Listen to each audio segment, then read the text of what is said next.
بسم اللہ الرحمن الرحیم اللہم صل وسلم وزد وبارک علی صاحب الدعوة النبویہ والصولة الحیدریہ والعصمة الفاطمیہ والحلم الحسنیہ والشجاعة الحسینیہ والعبادة السجادیہ والمآثر الباقریہ والآثار الجعفریہ والعلوم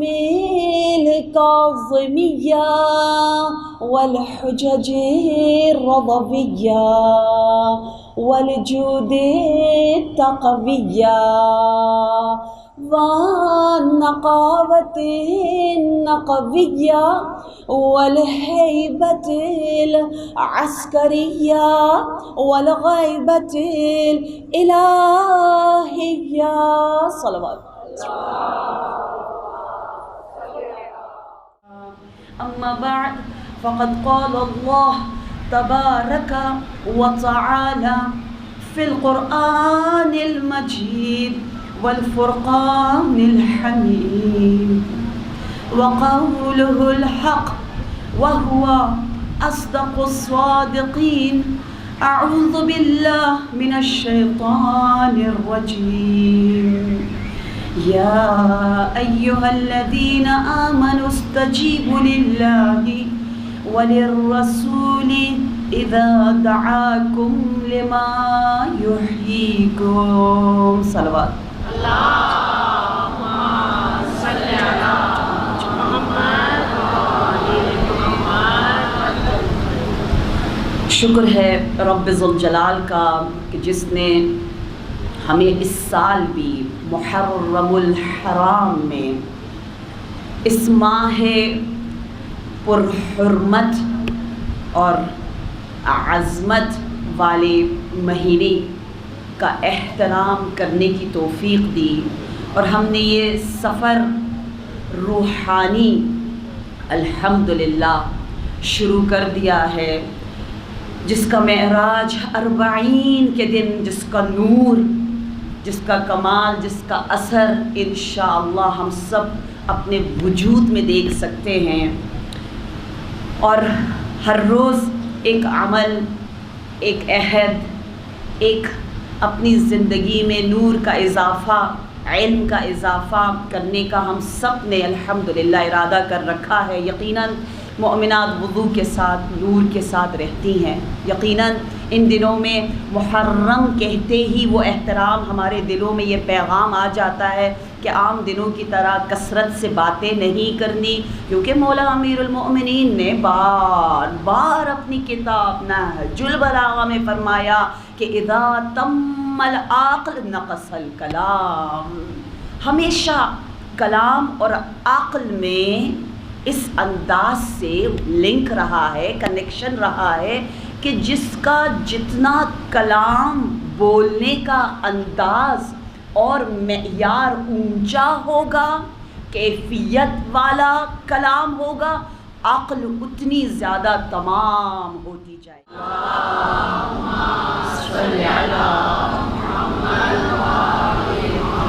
قیامت کے دن ہم بہت زیادہ پچھتائیں گے کہ ارے اسی زبان سے ہم کلام وحی الہی کو پڑھ سکتے تھے اور ہم نے نہیں پڑھا.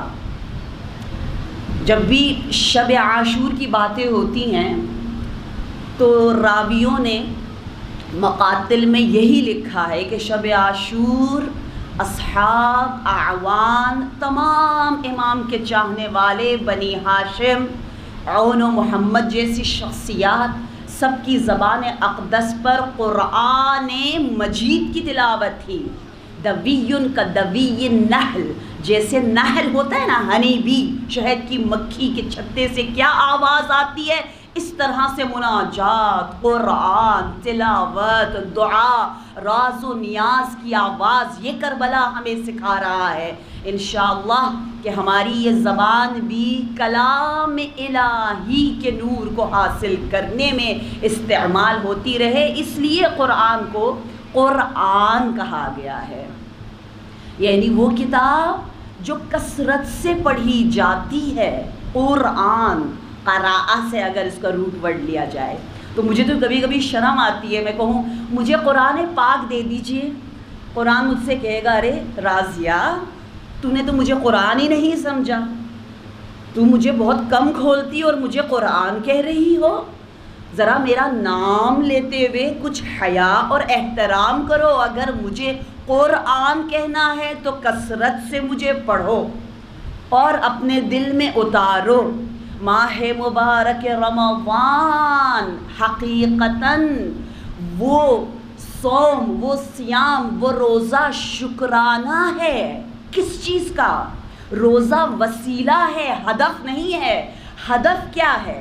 ہدف یہ ہے کہ یا رب تو نے کیونکہ قرآن نازل کیا ہم شکرانے میں روزہ رکھ رہے ہیں.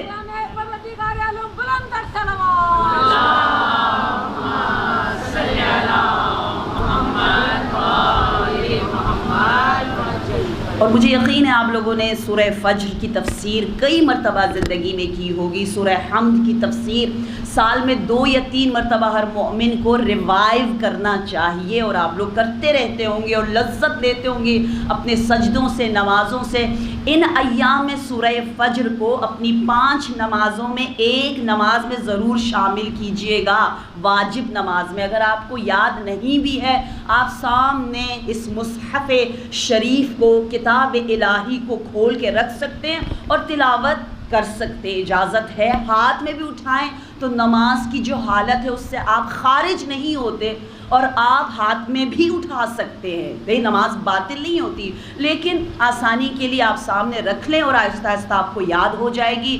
کیونکہ قرآن کی آیات جو آپ واجب نماز میں پڑھیں اس کا اجر، اثر، نور اور اس کا اعجاز کچھ اور ہی ہے. یہی سورہ فجر اگر آپ نماز کے علاوہ پڑھیں گی کم ثواب ملے گا. نماز میں پڑھیں گی اس کا ثواب 100 گنا، ہر حرف کا نہیں، ہر الفابیٹ کا، ہر کلمے کا نہیں، 100 گنا بڑھ جاتا ہے. لہٰذا سورہ فجر سورہ حسین ابن علی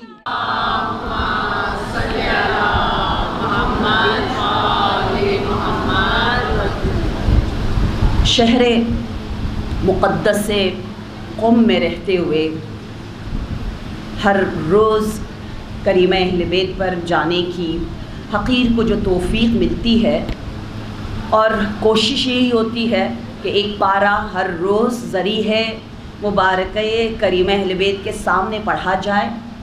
اور ہر عزادار ایسا ہی ہے، مجھے یقین ہے. انشاءاللہ ہم سیدہ نفیسہ پر گفتگو کریں گے کہ جنہوں نے 6000 مرتبہ قرآن کو ختم کیا، جو کہ ایک معصومہ نہیں ہے. تو ہم میں پھر معصوم میں کتنا فاصلہ رہ جائے گا. مومن تو وہ ہے کہ جب اس سے پوچھا جائے آج کون سی تاریخ ہے، وہ کہتا ہے آج 4 محرم، کیونکہ میں 4تھے پارے میں ہوں. اس سے پوچھا جائے آپ کی عمر مبارک کیا ہے، وہ کہے گا میں 30 ایئرس کا ہوں. سورہ روم سورہ نمبر 30. او نہیں میں 31 کا ہوں، سورہ نمبر لقمان. آپ کا پتہ نہیں کون سا سورہ نمبر ہے. 114 سے زیادہ سال کا تو کوئی یہاں نہیں ہے. 114 سورے ہیں. آپ سورہ نمبر 20 ہو، سورہ نمبر 16 ہو، سورہ نحل ہے، سویٹ 16 کہتے ہیں سورہ نحل کو. آپ سورہ نمبر 14 ہو، سورہ ابراہیم ہے. آپ کی جو بھی ایج ہے، آپ 20 کو ہے، سورہ طٰہٰ ہے. تو سوروں کے عدد سے آپ اپنی عمر، اپنی زندگی، فاصلہ اگر کوئی آپ سے پوچھے یہاں سے شاہ خراسان کتنا دور ہے، آپ کہیں گے اگر رش آورز ہوئے تو سورہ بقرہ پڑھتے پڑھتے پہنچ جاؤ گے. اگر صبح صبح نکلے تو سورہ آل عمران ختم ہوگا اور آپ پہنچ جاؤ گے. اور یہ پریکٹیکلی بہت عام سی بات ہے بہت سے علماء کی سیرت میں کہ وہ اپنے فاصلے قرآن کے ساتھ وہ اپنی زندگی زمان اور مکان کو قرآنی بناتے ہیں. اور جب میں حرم کریمہ اہل بیت میں ہوتی ہوں مجھے قرآن پڑھتے ہوئے ہمیشہ یہ آواز گونجتی ہے میرے کانوں میں.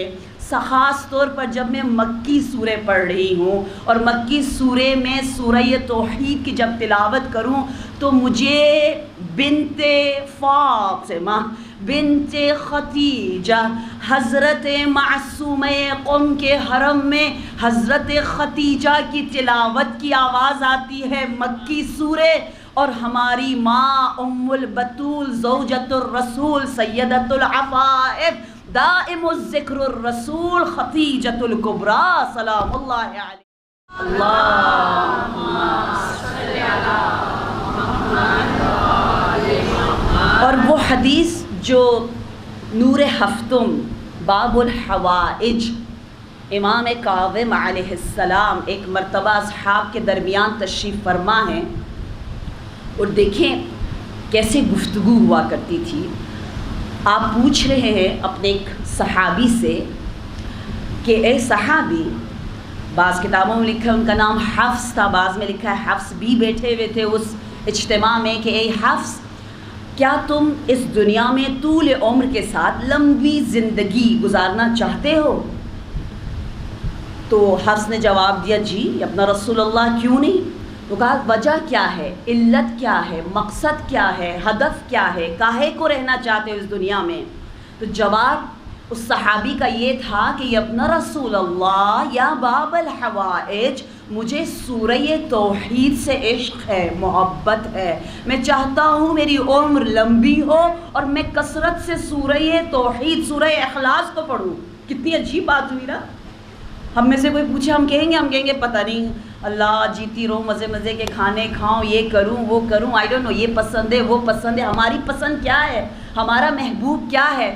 محبوب صحابی باب الحوائج سورہ توحید. جب یہ جواب سنا قلب باب الحوائج مسرور، آپ کو احساس ہوا کہ میری محنت ثمر لائی ہے. اور پھر آپ نے بشارت دی اور کہا اے حفص من مات من شیعتنا ولم يحسن القرآن علم فی قبرہ کیونکہ انا قدر درجات الجنات علی قدر آیات القرآن. اے حفظ یہ خوشخبری سب کو دے دو.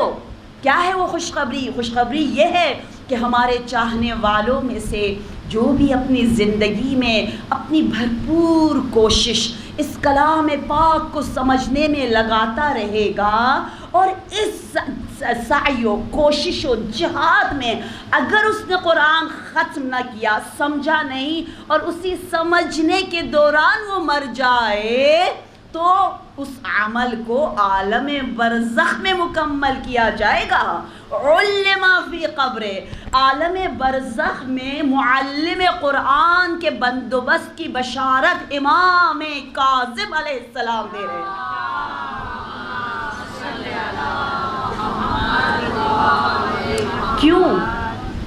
کیوں یا اپنا رسول اللہ؟ کیا وجہ ہے؟ آخر یہ اتنا اہم کیوں ہے؟ ہم تو بڑے مزے سے قرآن کے بغیر جی رہے ہیں، آپ ایک ایک آیت کے بارے میں اتنی اہمیت دے رہے اور فرما رہے ہیں کہ آخر دلیل دی ہے مولا نے. باب الحوائج فرما رہے اس لیے عالم برزخ میں ہم اور آپ تو سمجھتے تھے اس دنیا سے گئے اور چیپٹر ٹوٹلی کلوز، یا سرائے باقیات الصالحات کے سب کچھ بند، اب اور کچھ نہیں ہو پائے گا. لیکن ایسی خوشخبریاں خاص الخاص آپ جیسے عزاداروں کے لیے ہے جو اس اسٹرگل اور محنت کے ساتھ زندگی بسر کر رہے ہیں. ان کو کہا گیا کہ ان کے لیے تعلیم کا بندوبست ہے. کیوں ہے؟ اس لیے کہ جنت کے درجات کتنے ہیں؟ کہا اتنے ہی ہیں جتنی قرآن کی آیات ہے. اب سمجھ میں آیا؟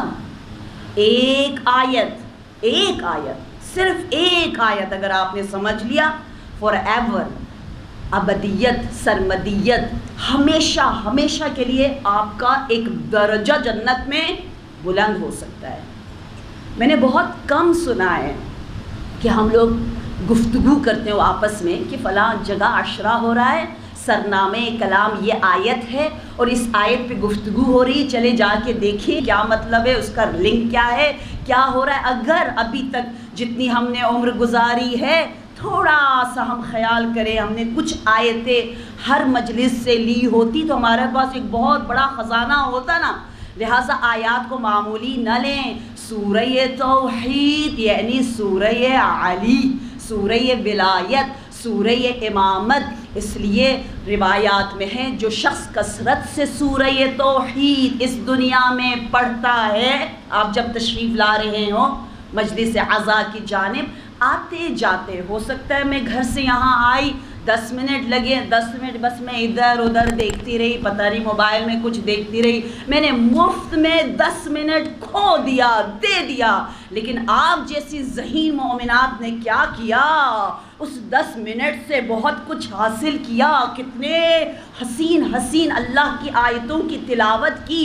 کہا جو شخص کثرت سے سورہ توحید کو پڑھتا ہے، جب وہ اس دنیا سے چلا جائے گا، اس کی نماز جنازہ میں اتنی کثرت سے ملائکہ شرکت کریں گے جتنی کثرت سے شب قدر میں ملائکہ نازل ہوتے ہیں۔ شب قدر کو قدر کہنے کا ایک معنی یہ ہے کہ وہ قدر ہے، وہ ضیق ہے، وہ تنگ ہے، زمین ارض الہی چھوٹی پڑ جاتی ہے، اللہ کی تمام مخلوقات میں سب سے زیادہ نمبر میں جو مخلوقات ہے، مخلوق ہے، وہ فرشتے ہیں۔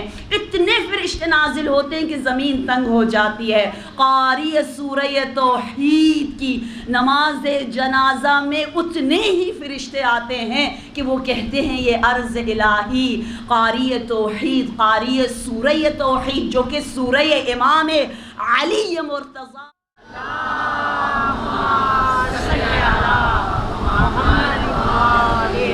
اچھا کیوں ہے سورہ توحید سورہ علی؟ ہم ایسی خطابت نہیں کرتے۔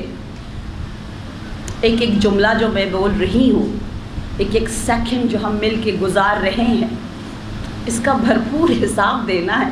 ایسی مبالغہ، ایسی خطابت، ایسی بولنا اور چلے جانا بلا حساب کتاب تو نہیں ہے نا۔ ہر چیز میں حکمت ہے، ہر چیز میں پکڑ ہے۔ فی الحلال حساب وفی الحرام عقاب۔ حرام کرو گے تو سزا ہے، حلال ثواب بھی کرو گے تو اس میں ٹھیک ٹھاک پرسش ہے۔ لہٰذا جب ہم کہتے ہیں یہ سورہ توحید ہے، ہمارے پاس نہایت معتبر احادیث موجود ہے کہ باقاعدہ ہمارے نبی اتنا انکریج کرتے تھے اصحاب کو، اپنے شاگردوں کو، اور کہتے تھے جس نے ایک مرتبہ سورہ اخلاص کو، توحید کو خلوص سے پڑھا، گویا اس نے لسانی طور پر، زبانی طور پر اقرار ولایت علی ابن ابی طالب کیا۔ جس نے 2 مرتبہ سورہ اخلاص کی تلاوت کی، اس نے نہ صرف زبان سے بلکہ قلب سے بھی علی کو ولی مانا۔ اور جو 3 مرتبہ سورہ اخلاص کو پڑھ لے، کل قرآن کو پڑھانا، کل ایمان پر ایمان بھی کامل ہوگا۔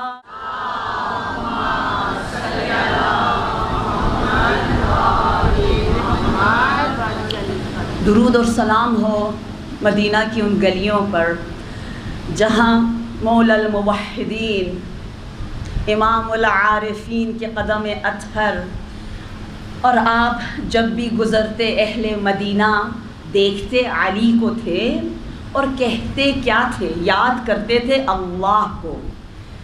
میں کچھ کہوں گی، آپ جواب میں لا الہ الا اللہ کہیے گا۔ یہ وہی نغمہ ہے جو اہل مدینہ علی کو دیکھتے ہی کہتے تھے۔ کیوں؟ کیونکہ علی علی علی علی یعنی آئینہ جمال و کمال و تمام الہی۔ علی نے خود اپنا نغمہ یوں گایا کہ مجھے کوئی بتائے تو صحیح کہ مجھ سے زیادہ نبی کے بعد کون ہے جو تجھے اللہ تک پہنچا سکے؟ کوئی ہے جو آئینہ بنے، مرر بنے، اللہ کی صفات کا مجھ سے زیادہ کامل؟ ما للہ آیۃ اکبر منی، یہ صرف اگین میں کہہ رہی ہوں کہ خطابت نہیں ہے، بچپن سے ہی میرے مفسر قرآن میرے بابا رو رو کے فضائل علی ہمارے سامنے بیان کرتے تھے۔ اگر فضائل میں دل عشق علی سے مغموم ہو جائے، محبت میں اگر اشک جاری ہو جائے، یہ آپ کے فضائل کی معراج ہے۔ میرے بابا کبھی سجدے میں جا کر روتے ہوئے ہمیں فضائل علی بتاتے تھے۔ میں چھوٹی تھی، مجھے کہتے تھے ماما میری جان، میری راضیہ، آپ یہی سمجھتی ہو نا as a non Muslim, as a non Shia, ایک عام انسان کی طرح، ایک صاحب عقل کی طرح اگر آپ علی کا مطالعہ کرو، اس صدر عظیم، اس سورہ توحید کی تفسیر کے ساتھ متصل ہو جاؤ تو آپ کو کیا نظر آئے گا؟ آپ خود بتاؤ، اس کائنات میں نبی کے بعد کیا کوئی ہے اس سے زیادہ کوئی ذہین ہو، کوئی شجاع ہو، کوئی علم کامل ہو؟ کون سی فضیلت ہے جس نے علی کو اپنے وجود میں نہ لیا ہو؟ ہر فضیلت ناز کرتی ہے کہ میں علی سے نسبت رکھتی ہوں۔ لہٰذا جب آپ دنیا میں دیکھتے ہو کہ اگر کسی کے پاس کوئی بہت بڑی کامیابی ہے، اگر کوئی بہت زیادہ ذہین ہے اور بہت زیادہ ہر میدان میں فاتح ہے، لوگ جاتے ہیں نا انٹرویو کرتے ہیں، پوچھتے ہیں آپ نے اپنے بچے کو کیا کھلایا، آپ کی روٹین کیا ہے، آپ نے کون سا ذکر پڑھا، آپ کا بچہ اتنا اچھا کامیاب پورے پتہ نہیں ملک میں، پورے آئی ڈونٹ نو ایشیا میں نمبر 1 ٹاپ پر ہو گیا، کیا ہے؟ یہی سوال اسی انداز سے، بچگانہ انداز سے بابا ہمیں کہتے تھے، دیکھو تو صحیح، اشجع الناس علی، اعلم الناس علی، ازکی الناس علی، وہ علی جس کے پاس کسی چیز کی کمی نہیں۔ آخر کیا وجہ ہے کہ وہی علی تمام رات سجدے میں مناجات کر رہا ہے، وہی علی دنیا کی نعمتوں کو جمع نہیں کر رہا بلکہ کہہ رہا ہے یہ دنیا دینے کی جگہ ہے۔ کیا لیا اس دنیا سے؟ قرصے عربی زبان میں یعنی 2 نوالے روٹیوں کے، ایک لباس لیا، کنزیوم کم کرتے تھے، حاجتہم خفیفہ، حاجتیں دنیاوی ان کی بہت کم ہوتی تھی لیکن بہت پروڈکٹیو ہونا، لوگوں کو دینا۔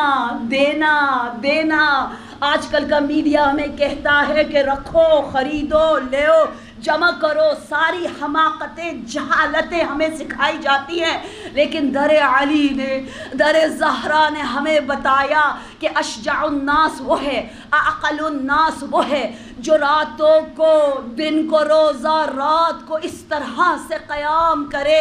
لہٰذا علی کی عبادات کو دیکھ کر اندازہ ہوتا ہے کہ کوئی رب ہے جس کے لیے اپنی تمام توانائی، اپنی تمام عمر علی وقف کر رہا ہے۔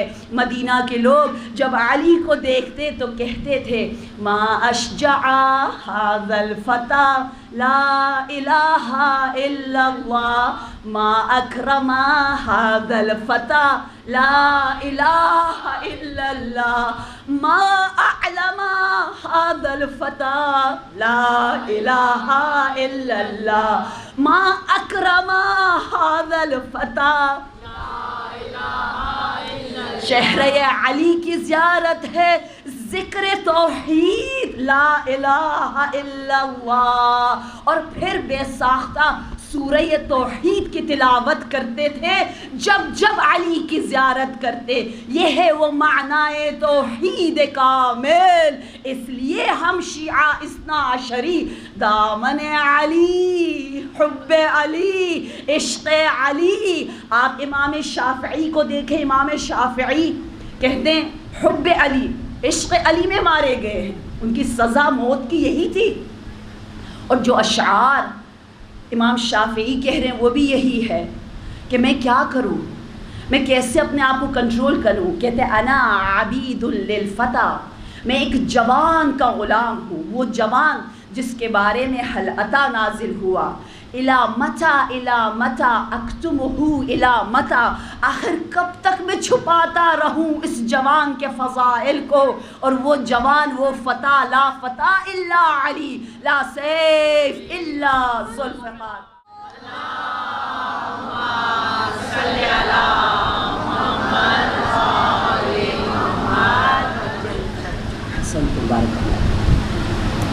آج ہم ایسی شخصیت کا انشاءاللہ ذکر کریں گے جیسا کہ کل جدت الامام کہتے ہی جناب سیدہ حدیثہ جد امام عصر، اور آج ہم ذکر کریں گے جدت الحسین کا، امام حسین کی جدہ۔ میں حیران ہوتی ہوں کہ جس طرح کریم اہل بیت کے در پر جب میں روزانہ جاتی ہوں تو کیا ہم سلام میں کیا کہتے ہیں؟ السلام علیکی یا بنت فاطمہ و خدیجہ، اس سے پہلے کہ بنت امیر المؤمنین کے ہم کہتے ہیں آپ خدیجہ کی بیٹی ہیں۔ امام حسین ہمیشہ فخر سے جب احتجاج فرماتے تھے، جب اپنے فضائل اور کمالات کو سب کے سامنے بتاتے تھے تو اپنا تعارف یوں کرواتے کہ انا ابن خدیجۃ الغراء۔ عجیب ہے، غیر معصوم ہے لیکن معصومین آپ کے ذریعے اپنا تعارف کروا رہے ہیں۔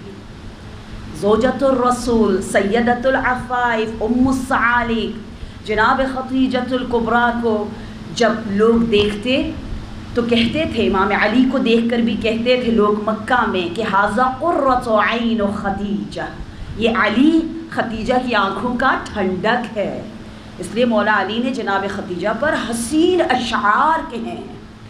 اور عجیب بات یہ ہے کہ امام حسین علیہ السلام جب بیت اللہ تشریف لے گئے حج کرنے کے لیے، بیت اللہ کے بعد آپ جاتے ہیں ایک بیت محبوب کی جانب۔ آپ فرماتے ہیں یہ وہ جگہ ہے، میں وہاں جا رہا ہوں۔ انس بن مالک راوی ہے، کہتا ہے میں وہاں جا رہا ہوں جو کہ بیت المحبوب ہے، جو کہ قبۃ الوحی ہے، اور آپ وہاں جا کر مناجات کرتے۔ انس سے کہتے ہیں مجھے اکیلا چھوڑو، یہاں دعائیں مستجاب ہوتی ہے۔ انس نے کہا یہ کون سا مقام ہے؟ کہا یہ مزار سیدہ خدیجۃ الکبریٰ، بیت محبوب الہی۔ میں نے اپنی کتاب لائک مدر لائک ڈاٹر میں جس میں کوشش کی ہے کہ بہت ایسے نکات جو ہمیں اپنی انگلش یا اردو زبان میں بالکل یہ مطالب افسوس کے ساتھ فراہم نہیں ہیں، ان کا میں نے ذکر کیا۔ اشعار خدیجۃ الکبریٰ پر بحار الانوار کی کچھ جلدیں مخصوص ہیں، بھری پڑی ہیں عربی میں، ان کو بھی کوشش کیا ہے کہ ترجمے کے ساتھ اور اشعار کا ذکر ہے۔ میں حیران ہوں جو مناجات امام حسین جناب سیدہ خدیجۃ الکبریٰ کے قبر اور مزار پر فرما رہے ہیں، وہ اتنے دلچسپ اور اتنے دلسوز کہ آپ یا رب یا رب یا رب کہہ کر مناجات کرتے ہیں۔ تمام میں نے اس میں ذکر کر رکھا ہے۔ اور انس کہہ رہا تھا، میں دور کھڑا تھا اور دور سے سن رہا تھا کہ یہاں مناجات ختم ہوئی، وہاں منادی نے ندا دی، آواز آئی غیب سے، لبیک یا عبدی لبیک یا عبدی لبیک یا عبدی، اور مولا امام حسین زار و قطار رونے لگے۔ ایسی ہستی جناب خدیجۃ الکبریٰ، ہم جانتے ہیں کہ آپ شہر مکہ میں واحد زوجہ رسول تھی نا، اور مکہ میں بیوی ہونا، زوجیت رسول میں ہونا بالکل الگ معنی اور مقام رکھتا ہے مدینہ میں ہونے سے۔ مدینہ میں زندگی بہت مقایسہ کیا جائے تو آسانیاں ہی آسانیاں تھیں، بہت عزت والی زندگی تھی، لیکن مکہ تو مکہ ہے۔ اسی لیے مکہ کی اس کٹھن سخت آزمائش، امتحان، ابتلا بھری زندگی کے بارے میں قرآن میں پورا ایک چیپٹر ہے، پورا ایک سورہ ہے۔ کون سا ہے وہ سورہ؟ سورہ بلد۔ جب پروردگار عالم انسان کو بتانا چاہتا ہے کہ تو کس مقصد کی خاطر اس دنیا میں آیا ہے، تیرا مقصد آزمائش ہے، امتحان ہے، تگ و دو کرنا ہے، سعی و کوشش کرنا ہے، کٹھن لائف ہے یہ زندگی، خالہ کا گھر نہیں۔ فارسی میں ہم کہتے ہیں خونے خولے نیز کہ بشنی گل بشنوی ہو، گل بگوئی ہو، مزے کرو اور انجوائے کرو اور باتیں کرو اور چلے جاؤ، نہیں، یہ زندگی بلد کھبد، لقد خلقنا الانسان فی کبد، سختی کے لیے بنایا ہے۔ بلد مکہ، اس میں جناب خدیجۃ الکبریٰ نے ہمراہی کی، ہمارے نبی کی زوجۃ الرسول فی الدارین۔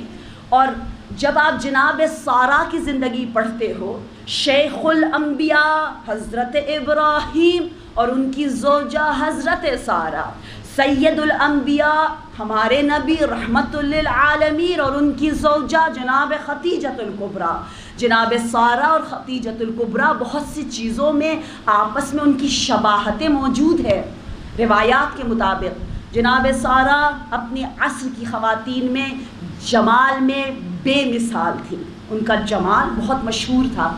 جناب خدیجۃ الکبریٰ کے جمال کے بارے میں اتنی روایتیں میں نے ذکر کی ہوئی ہیں، حوالوں کے ساتھ آپ پڑھیے گا، دیکھیے گا کہ بار بار کہا ہوا ہے کہ اکملہن عقلا واتمہن رأیا واحسنہن جمالا واکثرہن مالا ومروۃ وعفتا۔ کیا سمجھ رکھا ہے جدت الحسین کو؟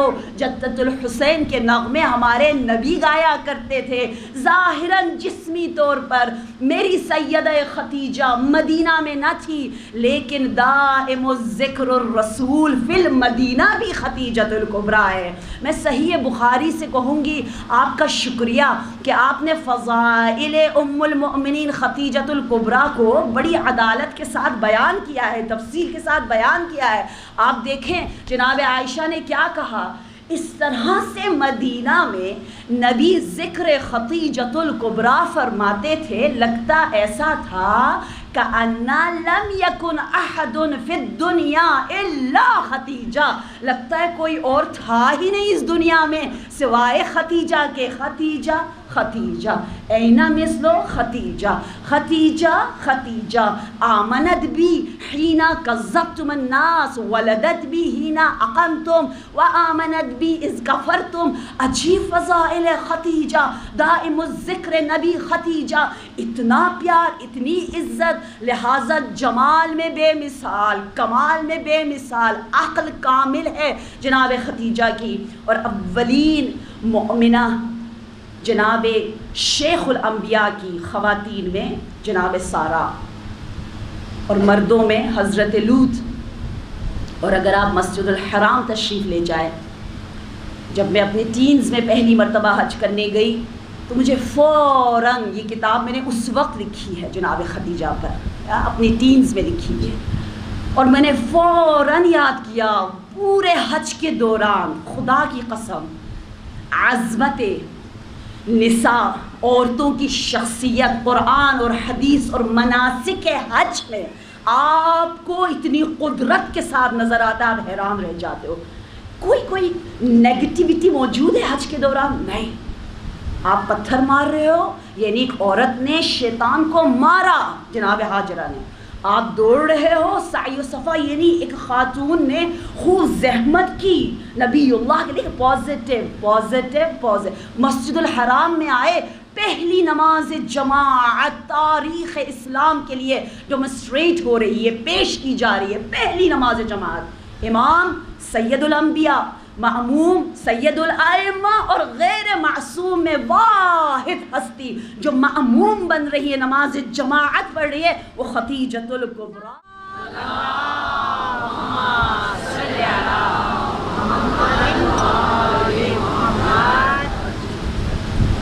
اور پھر اگر آپ تاریخ کا مطالعہ کریں تو لکھا ہے جناب سارہ اولین مؤمنہ، حضرت خدیجہ اولین مؤمنہ۔ جناب سارہ مال دولت میں کثیر کثرت کے ساتھ رکھتی تھی، اور آپ نے اپنا سارا مال حضرت ابراہیم کو وقف کر دیا۔ یہی حال جناب خدیجۃ الکبریٰ کا ہے۔ جناب خدیجۃ الکبریٰ نے باقاعدہ ورقہ بن نوفل سے کہا، اعلان کرو آج کے بعد کوئی نہ کہے کہ یہ مال خدیجہ ہے۔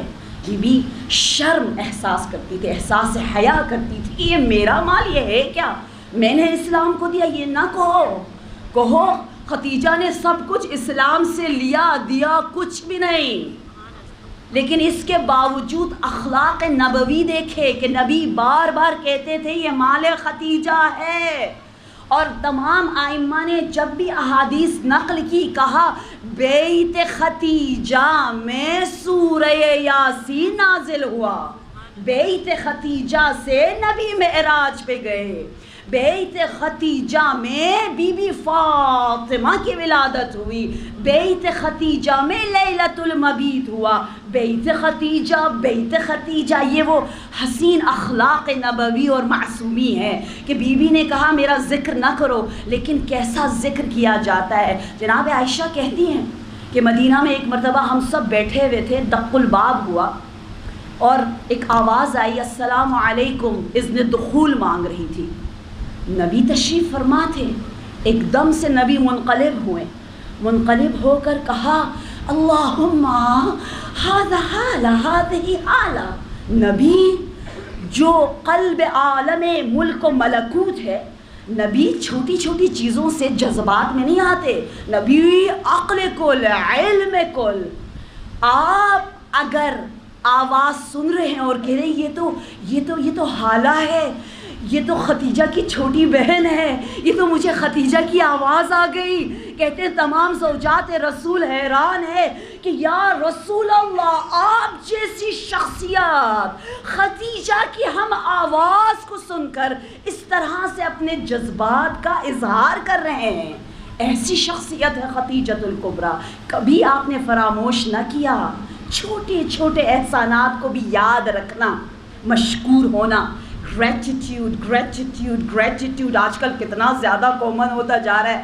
لوگ ڈائریاں پہ ڈائریاں لکھتے ہیں، ہائے ہر روز. ویسٹ میں کیا بتاتے ہیں اور آپ لوگ بھی یہاں کر رہے ہیں، وہی سارا پورا دنیا ایک ہی بنی ہوئی ہے کہ ہر روز لکھو، خدا کا شکر ادا کرو، کہو کہ اللہ نے یہ دیا، دل چاہے یا نہ چاہے شکر ادا کرنا ہی ہے. وہ بھی کہتے ہیں جو اللہ کو نہیں مانتے، کہتے ہیں ایک ٹائم فکس کرو، ہر روز کو الحمدللہ رب نے مجھے یہ نعمت دی، الحمدللہ الحمدللہ الحمدللہ. یہ ہم اپنے لب و لہجے میں بتا رہے.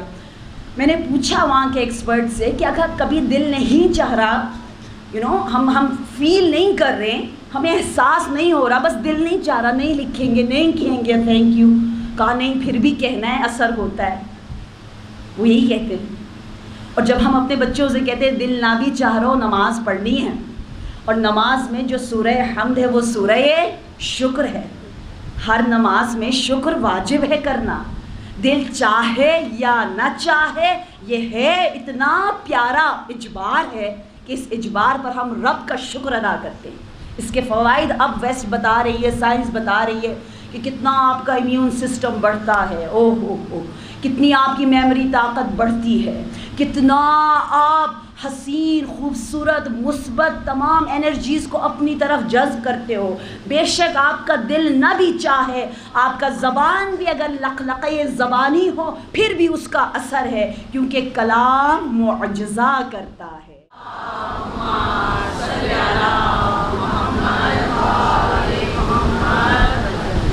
اخلاق ام البتول کے بارے میں لکھا ہے کہ سورہ لہب گواہ ہے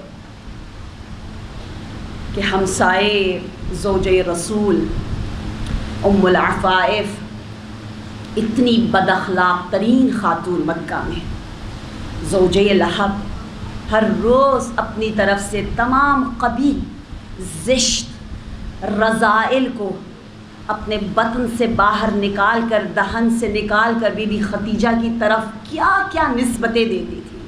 لیکن ہماری جان قربان ہو اس صدر عظیم اور روح متعالی پر کہ آپ نے اس بد اخلاق ترین خاتون کے ساتھ احسن طریقے سے آپ پیش آئیں. اخلاق خدیجہ پر پورا ایک چیپٹر ہے، آپ دیکھیے گا کس انداز سے بی بی بدترین لوگوں کے ساتھ. میں اکثر کہتی ہوں ہم اور ام البتول میں بہت سی شباہتیں ہیں، ہم میں اور ان میں بھی. دیکھیں آپ غیر معصوم، ہم بھی غیر معصوم. آپ اس جاہلیت اولا کے زمانے میں، ہم جاہلیت ثانوی کے زمانے میں، یہ دوسری جاہلیت کا زمانہ ہے.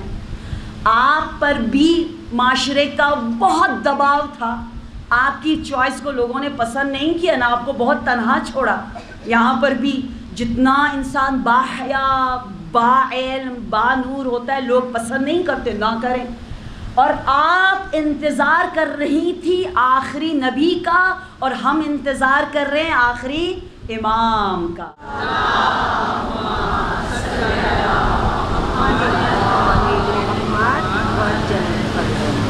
جناب سارہ اور جناب خدیجۃ الکبریٰ میں آخری شباہت یہ ہے کہ دونوں دنیا اور آخرت میں زوجہ انبیاء رہیں گی. شیخ الانبیاء کی زوجہ سارہ، سید الانبیاء کی زوجہ فی الدارین دنیا والآخرہ خدیجۃ الکبریٰ. اور روایات میں لکھا ہے کہ جب مومنین کے بچے مرتے ہیں نا، ہم دنیا میں ہوں اور ہمارا کوئی بچہ مر جائے، حتیٰ کچھ مہینے کا ہی کیوں نہ ہو، ماں کے پیٹ میں نہ رہے، 4-5 مہینے میں ہی دنیا سے چلا جائے یا اسٹل برتھ ہو جائے، اس کے بارے میں عجیب عجیب روایات موجود ہیں. میں نے اکثر اپنی کتابوں میں ان روایات کا ذکر کیا جو عام طور پر ہمیں نہیں بتایا جاتا. اس لیے مولا امیر المومنین نے نہج البلاغہ میں کہا ہے الناس اعداء ما جہلوا، لوگ اعداء ہوتے، دشمن ہوتے، نفرت کرتے اس چیز سے جس کے بارے میں انہیں جہالت ہو، اپنی نادانی اور تاریکی کی وجہ سے.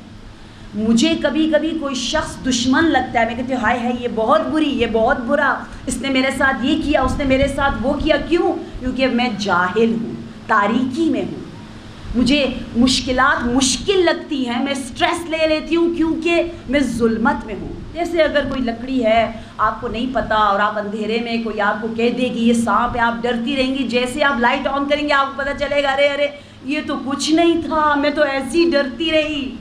وہ جہالت کی وجہ سے ہم سوچتے ہیں ہائے ہائے یہ ساس ہے، ہائے ہائے یہ بہو ہے، یہ مجھے کچا کھا جائے گی، یہ ہو جائے گا وہ ہو جائے گا. کچھ نہیں ہونے والا، سب مخلوق ہے اللہ کی، سیدھے سادے سے سارے لوگ ہیں. بھئی کوئی آپ کو اتنا ہارم نہیں پہنچا سکتا. سورہ قلم کی آخری آیت پڑھیں، نور کو لیں ظلمت کے مقابلے میں. جہالت ظلمت ہے نا، نور لے لیں. سورہ معوذتین کو پڑھیں، آپ خود اپنے لیے استخارہ دیکھیں، زیادہ معتبر ہے. 2 رکعت نماز پڑھیں اس جگہ پر جہاں آپ ہمیشہ نماز پڑھتے ہیں. آپ سب کے گھروں میں یقیناً آپ نے محراب سجایا ہے، کیونکہ میری سیدہ نے ہمیں سکھایا ہے. یا میں فاطمیہ میں پورا کمرہ ڈیزائن کرنا سکھاتی ہوں، بتاتی ہوں کہ کس طرح سے آپ اپنے گھر کو وہ روحانی، وہ نورانی جلوہ دیں اور نقش جناب سیدہ پر چلنے کی کوشش کریں. آپ کے پاس محراب عبادت ہے نا، جب بھی بیمار ہو وہاں جا کر بیٹھیں، دیکھیں آپ کو کتنی شفا ملے گی. جب بھی کوئی بھی الجھن ہو، جو یونیورسٹی اسکول اسٹوڈنٹس ہیں وہاں جا کر بیٹھ کے پڑھیں. آپ کا حافظہ اتنا قوی، شارپ، فوراً وہ مطلب سمجھ میں آنے لگ جائے گا. اور جب لقاء الہی کا وقت آتا ہے احتضار کے عالم میں بھی یہی کہا جاتا ہے کہ جا کر وہاں پر شخص کو لٹا دیا جائے جہاں وہ اکثر بیٹھ کر عبادت کرتا ہے.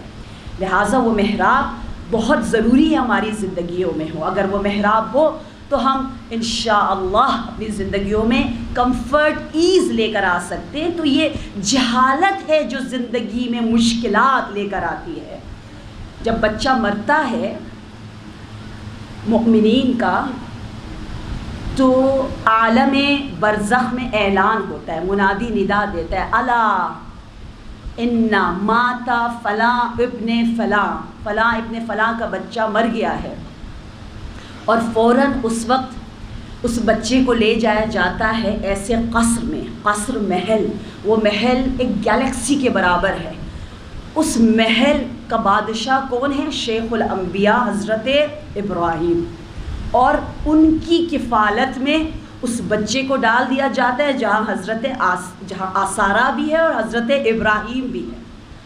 اور اس قصر میں، اس محل میں ایک عجیب انتظام ہے. کہتے ہیں ایک ایسا درخت ہے جس درخت میں معصوم بچوں کے لیے بہترین غذا کا انتظام ہوگا. اس کی تفصیلات بتائی ہوئی ہے، جیسے شجرہ طوبہ. حقیقت میں وہ کچھ اور ہے، دنیا میں کوئی اور ایسی چیز نہیں ہے جس سے شجر کا مطلب سمجھ میں آئے کہ ایک چیز ہے جس کی جڑ بھی ہے، بہت سی شاخیں بھی ہیں. تو ہمیں یہ بتایا جاتا ہے، وگرنہ پتہ نہیں اللہ جانے وہاں کون سی نعمتیں ہیں.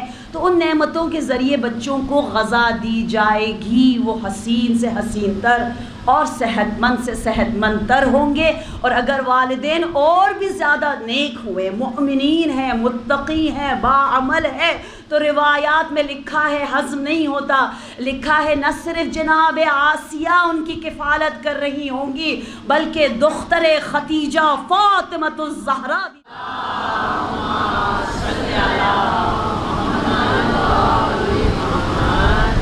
بچوں کا نام آیا، سورہ طور کی آیت نمبر 21 کے ذیل میں یہ روایت جو میں نے آپ کے سامنے پیش کی، سورہ طور آیت نمبر 21 میں لکھا ہے کہ جو والدین مؤمن ہوں گے دنیا سے جائیں گے، اگر ان کے بچے اولاد بھی ذریت بھی مؤمن ہوں تو پروردگار عالم انہیں آپس میں وہاں پر ملائے گا۔ والدین اولاد کی شفاعت کریں گے اور کبھی اولاد والدین کی شفاعت کر سکتی ہے۔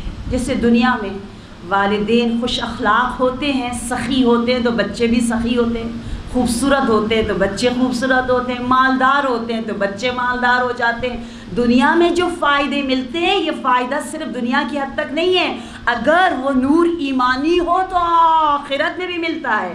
اور یہی میاں بیوی کے لیے بھی کہا گیا، اس لیے ہمیشہ ایک ایسے شخص سے شادی کریں جو آپ سے زیادہ متقی ہو۔ انشاءاللہ ہم سر متقی ہونا چاہیے، والدین متقی ہو، اولاد متقی ہو۔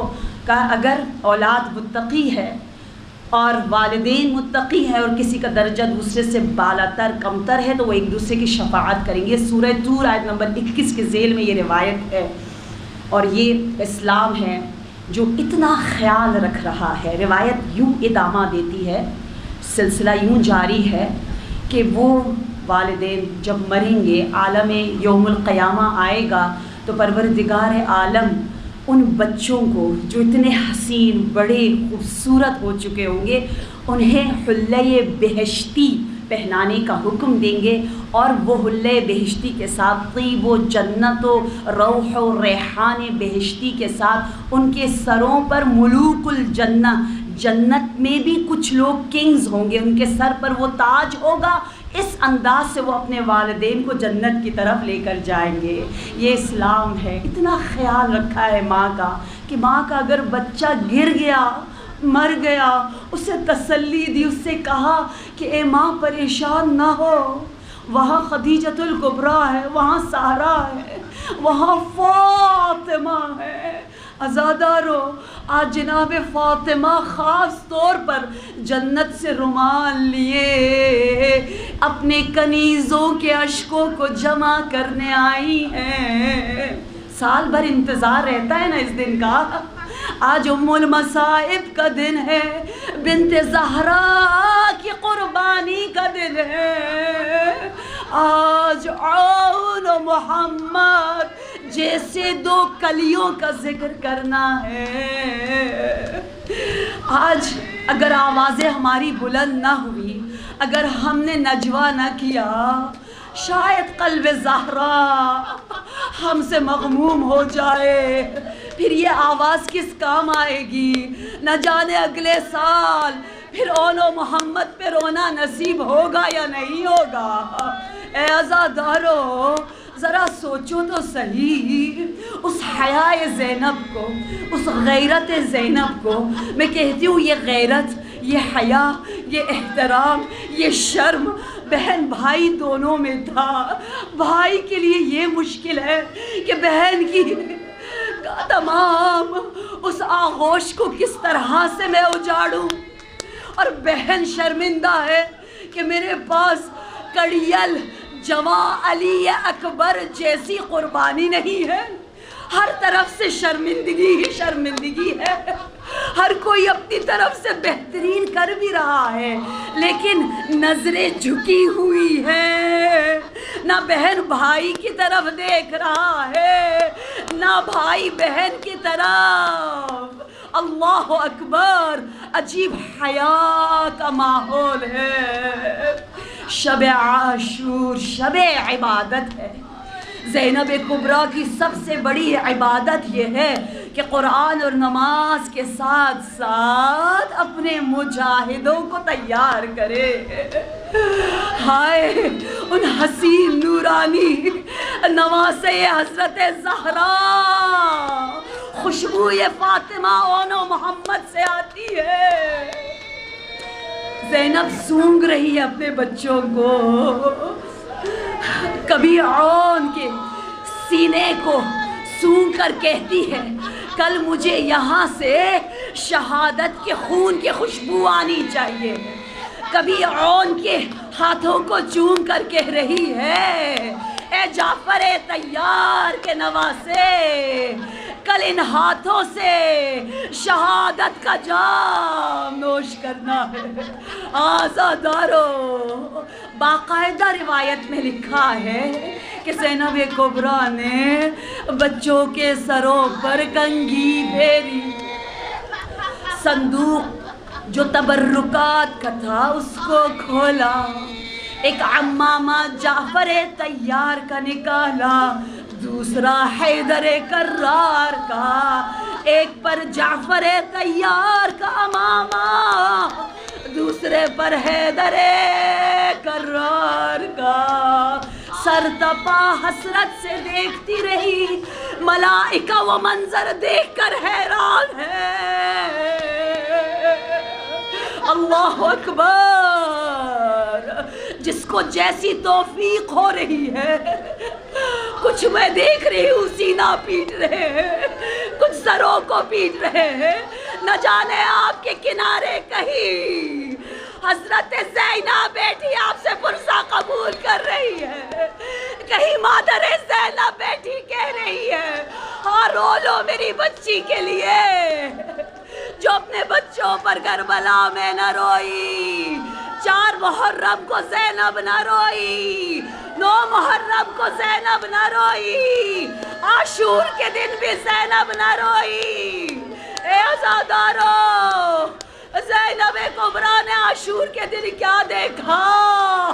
انصار قربان ہو چکے، اصحاب چلے گئے، زینب تڑپ رہی ہے، بار بار جا کر کہتی ہے ارے ابھی تک زندہ کیوں ہو؟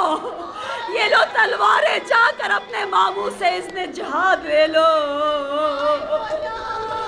مجھے تم یہاں کھڑے نظر نہ آؤ، مجھے میری ماں فاطمہ کے سامنے شرمندہ مت کرو، جاؤ نہ جاؤ ماموں کے پاس۔ عزادارو، اون محمد نے جا کر جب اذن جہاد لیا، حسین کا سر جھکا ہے، اون محمد کو سینے سے لگا کر اتنا اشک حسین نے بہایا کہ آپ کی ریش مبارک تر ہو گئی۔ اس لیے حسین ابن علی کو کہتے ہیں نا، وہ حسین ہے ایسا شہید ہے جسے رلا رلا رلا رلا رلا کر دشمنوں نے شہید کیا۔ ہر مجاہد کو جب حسین اسم دیتا، ایک داغ دل پر لگتا، اور پھر ان تمام داغوں کے ساتھ زہرا کا لال دنیا سے گیا۔ اے عزادارو، اجرکم عند اللہ، آپ کی آوازوں پر امام جعفر صادق نے درود اور سلام بھیجا ہے۔ عزادارو، اونو محمد مقتل کی طرف گئے، ایسا جہاد کیا۔ علامہ سواوی نے اپنے مقتل میں لکھا ہے کہ 9 ایسی مائیں تھی کربلا میں جنہوں نے خیمے کے باہر سے اپنے بچوں کے سروں کو تن سے جدا ہوتے ہوئے دیکھا۔ ان ماؤں میں سب سے مظلوم ماں ام المصائب زینب ہے۔ سر پیٹ کر کہو یا ام المصائب، یا زینب کبریٰ، ہم تو نام سن کے تڑپ اٹھے۔ بی بی، آپ نے وہ منظر کیسے دیکھا؟ چاروں طرف سے حملہ ہوا، عمر سعد نے آواز بلند کی، ان بچوں کو مسل ڈالو، یہ جعفر طیار کے نواسے ہیں، ہر طرف سے ان پر حملہ کرو۔ آواز آئیے ماموں مدد کو آئیے۔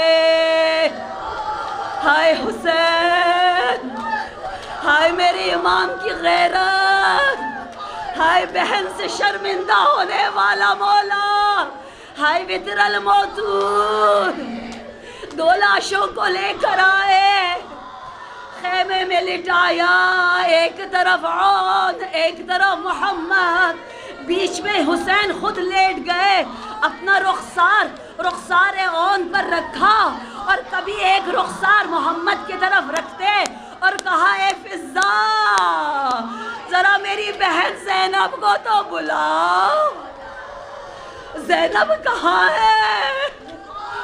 ارے ماں کہاں ہے بچوں کی؟